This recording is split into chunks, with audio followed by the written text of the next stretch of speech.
આપણી સાથે હું દિવ્યેશ વસાવા 3 એપ્રિલના રોજ ઉમરપાડામાં સૂરજ નથી ઉગ્યો એના પહેલા એવી ઘટના સર્જવા પામી હતી જેણે આખા ઉમરપાડાને લોહીના આંસુએ રડાવી દીધું હતું। 3 એપ્રિલના રોજ ઉમરપાડા તાલુકાની આદર્શ કન્યા છાત્રાલયમાં એક એવી ઘટના સર્જવા પામી હતી જેણે આખા ઉમરપાડાને આંસુના લોહીએ રડાવ્યું હતું। હાલ આપણી સાથે તે ઘટનાના સમગ્ર કાર્ય જે ઘટના બન્યું તેની સાથે તે હોસ્ટેલમાં રહેતી વિદ્યાર્થીઓ આપણી સાથે જોડાઈ ચૂકી છે। એમની સાથે આપણે વાત કરીશું અને સમગ્ર જે કઈ પ્રકારનું જે પરિસ્થિતિ સર્જવા પામી હતી એના વિશે વાત કરીશું। આપણી સાથે તે વિદ્યાર્થીઓ સાથે જોડાઈ છે। એના પહેલા આપણે જાણી લઈશું કે આખિરકાર આ બનાવ બન્યો કેવો હતો। એક આદિવાસી સમાજમાંથી આવતી દીકરી પોતાના ઉચ્ચતર ભવિષ્ય માટે જ્યારે ઉમરપાડાની આશ્રમ શાળામાં ભણવા જતી હોય છે, પોતાના હોસ્ટેલમાં રહીને પરિવારથી દૂર રહીને ત્યારે તેણે પોતાનો અભ્યાસ શરૂ કર્યો અને હોસ્ટેલમાં રહીને જાણે અભ્યાસ કર્યો ત્યારે તે વિદ્યાર્થીનું જે સપના હતા, પરિવારના સપનાઓ હતા, જે સપનાઓ હાલ જે તૂટવા પામ્યા છે તેનું પરિણામ કઈ રીતના સર્જવા પામ્યું છે તે સમગ્ર મુદ્દે હાલ આપણી સાથે બે વિદ્યાર્થીઓ જોડાઈ છે। તેમની સાથે વાત કરીશું અને સમગ્ર મુદ્દો કઈ રીતનાનો હતો તે જાણવાનો પ્રયત્ન કરીશું। તમારું નામ શું છે? વસાવા કૃષ્ણા।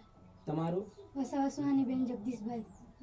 જ્યારે આ ઘટના સર્જવા પામી હતી, જે પ્રકારે તમે અમને જાણ કર્યું કે 30 તારીખના રોજથી એને લોહીની વોમિટ થતી હતી, તે ત્યારબાદ તેણે જે મેડમને જાણ કર્યા બાદ જે કઈ પ્રકારની ઘટના સર્જવા પામી છે, આગળનું શું શું થયું તે તમને અમને ડિટેલમાં સમજાવજો।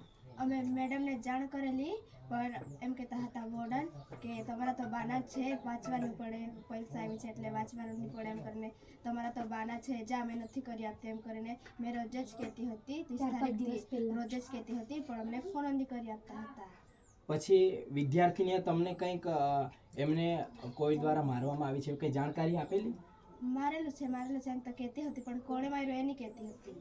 અચ્છા, તો વિદ્યાર્થીનીને જ્યારે 3જી તારીખે આ પ્રકારની ઘટના બની એના પહેલા એને કોઈ પ્રકારની સારવાર આપવામાં આવી હતી કે નહીં તંત્ર દ્વારા? ના, નહીં આપવામાં આવી હતી। અચ્છા, અને જ્યારે જે તમે 2જી તારીખે એને દવાખાને લઈ ગયા હતા કહેતા હતા ને?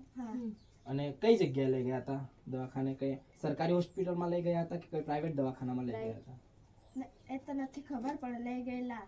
અચ્છા, અને પછી જ્યારે વિદ્યાર્થીની છેલ્લા સમયે 2જી તારીખના સાંજના તમને મળી હતી ને, સાંજના મળી હતી તો કોઈ એણે તમને કઈ વાત જણાવેલી કે એમાં નહોતી કઈ મળ્યા? તે 2જી તારીખે અમે જમી લઈને વાંચવા બેઠેલા ત્યારે માથું દુખે છે એમ કરીને કહેતી હતી, ત્યારે મેં વોર્ડનને કીધું કે માથું દુખે છે કરીને, ત્યારે એમ કહેતી હતી એ તો બાના જ છે એમ કરીને જા ઊંઘી જા એમ કરીને ખીજાઈને જ બોલી। પછી મેં એને ઊંઘાડી આવી, પછી સાંજે પણ રૂમમાં જ હતી, ઊંઘતી જ હતી, પછી નાસ્તો પણ નહીં કરવા આવેલી, પછી રાત પડે ત્યારે જમવા પણ નહોતી આવી, ત્યારે જમવાનું પણ ઉપર જ આપી આવ્યા પણ થોડુંક જ ખાધું, પછી કંઈ નહીં ઊંઘી જાય પણ થોડીક વાર ઊંઘી ગઈ। પછી અમારે રાતને પ્રાર્થના કરતા છે ત્યારે પ્રાર્થનામાં બેઠા હતા ત્યારે મેં નીચે બોલાવી લાવી હતી, ત્યારે મને કીધું કે લોહીની ઉલટી થતી છે ને માથું દુખે છે ને નથી દેખાતું ને પગમાં ધાગા છે ને બધું જ કીધું। ત્યારે મેં વોર્ડનને જાણ કરી પણ વોર્ડન એ તો તમારા બાના છે એમ કરીને અમને જ ખીજાતા હતા। તમને ખીજવાતા હતા? ઉપરથી પરિવારને જાણ કરેલી? ના, ની જાણ કરેલી, મેં રોજ જ કહેતી હતી પણ ની જાણ કરેલી। એના થોડાક દિવસ પહેલા એક છોકરીનો દાંત જ દુખતો હતો તો પણ તેને તેના વાલીઓને બોલાવેલા દવાખાને સારવાર અપાવેલી। અને વિદ્યાર્થીને 4 દિવસથી વોમિટ થતી હતી છતાંય તંત્ર દ્વારા વિદ્યાર્થીના વાલીને જાણ નથી કરવામાં આવી। આવી એક ભયાનક બેદરકારીના કારણે એક બાળકી પોતાના સપનાઓ રેડીને આ દુનિયામાં નથી રહી। જ્યારે આ પ્રકારના સમાચાર સામે આવતા હોય છે, આદિવાસી વિદ્યાર્થીનીઓને અનેકો વાર આવી ઘટનાઓ સામે આવતી હોય છે, પરંતુ તંત્ર કોઈ પ્રકારનો હાથ કેમ નથી ઉપાડતો?